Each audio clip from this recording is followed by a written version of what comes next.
ஒரு ஊரில் ஒரு அறிஞர் வாழ்ந்து வந்தார்.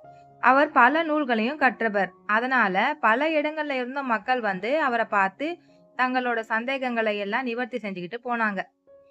அதனால தனக்கு எல்லாமே தெரியும் அப்படின்ற கர்வம் அவருக்குள்ளேயே இருந்தது. ஒரு முறை அவரு வெளியூர் பயணம் போனாரு. அங்கு அவரை யாருக்குமே தெரியாது இல்லையா? அதனால அவரை யாரும் வந்து பார்க்கல.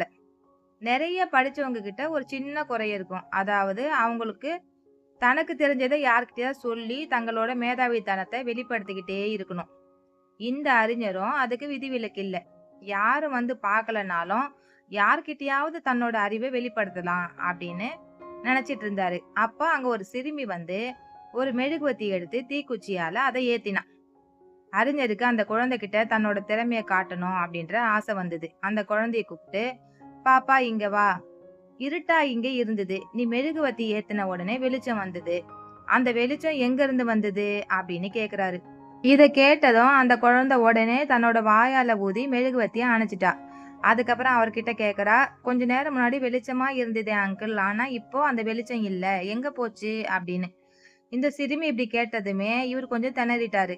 அப்பதான் அவர் உணர்ந்தாரு, தனக்கு எல்லாமே தெரியாது அப்படின்னு.